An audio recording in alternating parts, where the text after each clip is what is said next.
Assalamualaikum warahmatullahi wabarakatuh. Ini adalah mata kuliah budidaya perairan tawar dan kita memasuki materi sistem budidaya.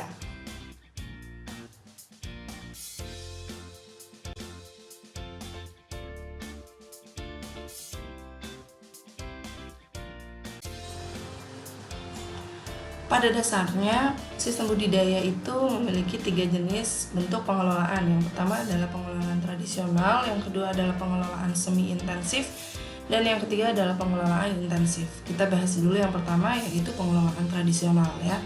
Dalam pengelolaan tradisional ini, pemeliharaannya dilakukan secara sederhana, tidak menggunakan ubur rampe atau peralatan yang sangat sophisticated alias peralatan yang sangat modern ya, sederhana saja. Biasanya lokasi kolam juga di area-area yang mudah dicapai seperti sebelah rumah atau tanah yang memang sudah dimiliki.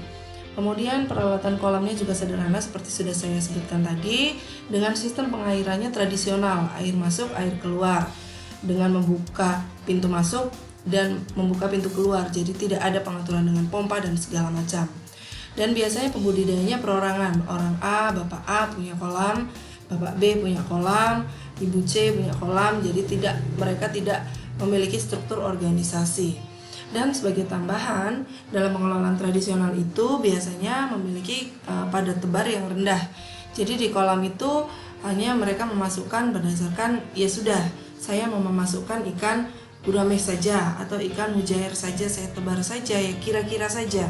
Pada tebarnya biasanya rendah ya, tidak efektif, tidak efisien, tidak diukur dulu. Kemudian biota pemeliharaannya itu biasanya diperoleh via penangkapan di alam atau beli di pasar untuk dipelihara. Sementara pertumbuhan biotanya itu bergantung pada kesuburan perairan. Jadi kalau misalnya memang kolamnya bagus ya, pakan alaminya akan banyak, maka itu akan menguntungkan biota yang dipelihara. Tapi biasanya pembudidaya tidak terlalu fokus untuk mengolah tempat budidaya. Kesuburan perairannya tidak diperhatikan, mereka tidak menilik kualitas airnya, mereka tidak mengecek TDS, TSS-nya gitu ya. Kemudian pakan tambahan untuk biota di pengelolaan tradisional ini bisa apa saja. Mereka mengandalkan pakan alami plus pakan dari sumber lain, misalnya dari daun-daunan atau dari pelet juga bisa sebagai pakan tambahan, mereka beli di pasar, atau ada juga yang ya bekas sisa makan lah, cemplungin aja ke kolam gitu ya, sisa makan manusia dicemplungin ke kolam.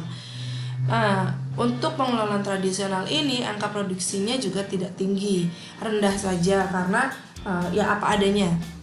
Ya karena tadi pada tebarnya tidak terlalu tinggi. Sistem pengairan sudah, pengolahan, jadi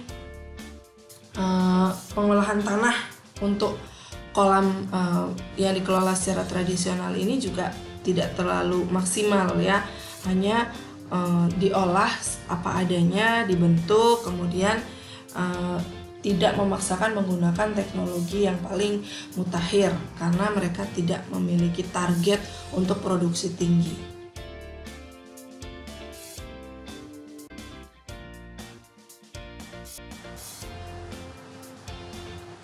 Untuk pengelolaan secara semi intensif, ini biasanya pemeliharaan kolamnya lebih modern. Paling tidak kolamnya tidak hanya dibuat saja, tapi juga diukur, dihitung. Kira-kira saya punya lahan sekian, efektifnya bagaimana.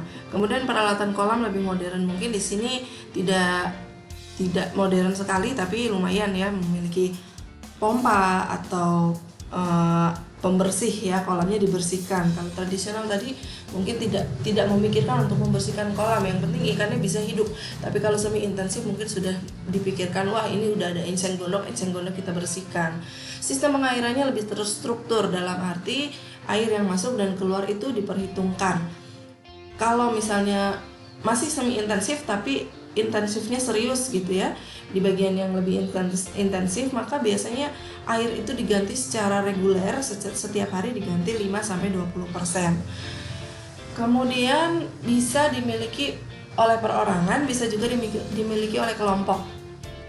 Jadi karena mereka memiliki target, kita ingin memproduksi ikan sampai segini, mari kita lakukan bersama-sama gitu. Biasanya ngumpulin modal bareng-bareng, mengerjakan bareng-bareng, dan hasilnya akan dibagi bareng-bareng.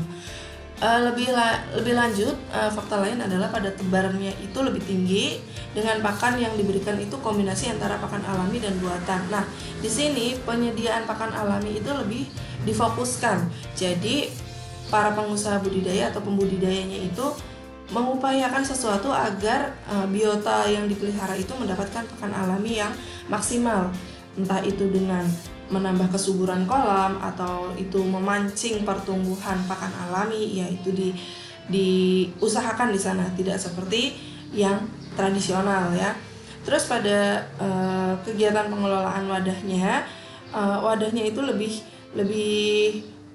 banyak diurus, seperti ada pengolahan tanahnya, untuk kolamnya itu ada pengapuran, ada pemupukan, sehingga kolamnya nanti benar-benar akan memberikan media hidup atau air yang baik bagi biota yang dipelihara.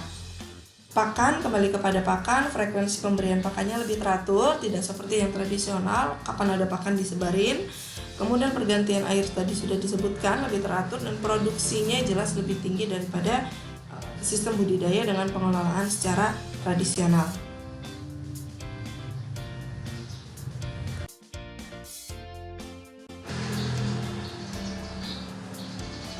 Yang terakhir adalah sistem pengelolaan budidaya secara intensif. Nah, intensif ini tentunya memiliki sistem pemeliharaan yang lebih efisien dan efektif.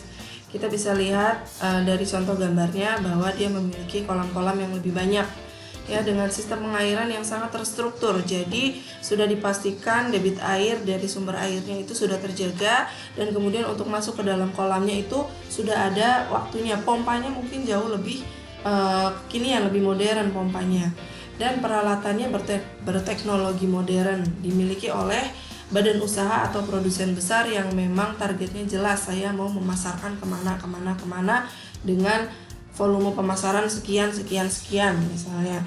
Dan petakan-petakan kolam yang lebih kecil di sistem pengelolaan intensif ini untuk memastikan efisiensi pada tebar. Jadi agar pemeliharaannya itu lebih terkontrol. Kalau kolamnya besar, kita pembudidaya tidak akan bisa memastikan dengan tepat karena terlalu besar, untuk mengontrolnya susah. Tapi kalau kolamnya kecil, maka akan bisa dihitung, oh ikan yang ada di sini harus berapa, pemberian pakan bagaimana, kondisi kesehatannya seperti apa, kualitas airnya seperti apa, dia akan lebih jelas ya. Juga pengelolaan untuk kesehatan ikannya.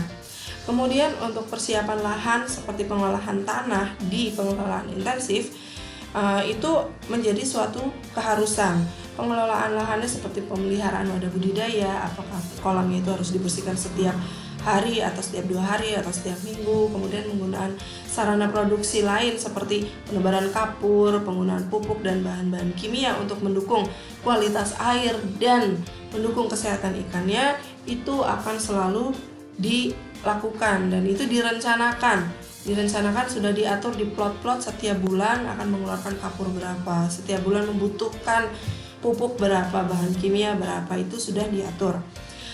Dari segi pakan, 90% pakan untuk budidaya secara intensif ini adalah pakan buatan atau pakan khusus yang diformulasikan untuk biota yang dipelihara. Jadi misalnya kalau dia memelihara ikan, maka ikan itu akan diberikan pakan khusus. Jadi merupakan gabungan dari cacing, fitoplankton, bla bla bla, segala macam digabung jadi satu untuk memberikan pakan itu, untuk memberikan hasil yang maksimal, hasil yang optimal untuk si ikan itu, sehingga dia tidak punya kesempatan untuk memiliki atau untuk rentan terhadap penyakit atau rentan terhadap kekurusan.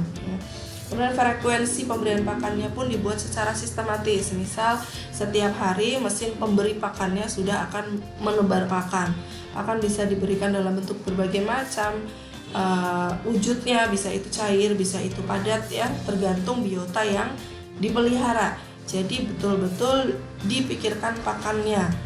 Tuh, bukan hanya sekedar beli pakan pelet, oh katanya ini nutrisinya bagus kita beli, bukan seperti itu. Betul-betul dipikirkan peletnya apa, komposisinya apa. Jadi itu sudah intensif sekali karena mereka memiliki target ya. Terus ada aplikasi teknologi untuk mendukung usaha. Mendukung aplikasi teknologi yang seperti apa? Misalnya pompa per kolam misalnya, atau pompa untuk air masuk. Dan selain itu yang jelas mereka punya tampungan air karena ingin menjaga kondisi atau keberadaan air di dalam fasilitas budidayanya. Jadi mereka punya tabungan air yang akan disterilkan dulu, yang akan memastikan bahwa setiap kolam di fasilitas budidaya mendapatkan air yang cukup dan berkualitas baik. Kemudian juga ada teknologi pengontrol kesehatan biota dan kualitas air.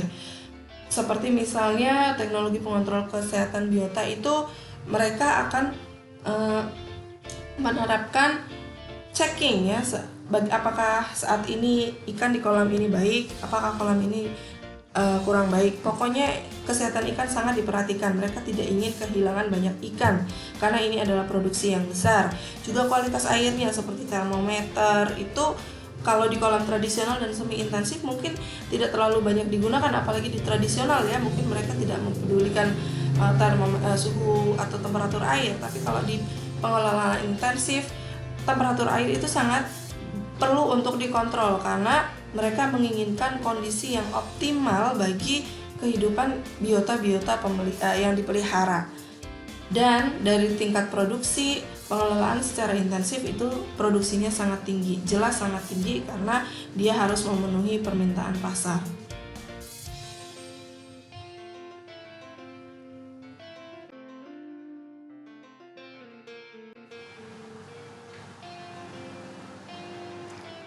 Demikian tadi pembahasan singkat tentang pengelolaan dalam sistem budidaya. Kita akan berjumpa di pembahasan berikutnya. Wassalamualaikum warahmatullahi wabarakatuh.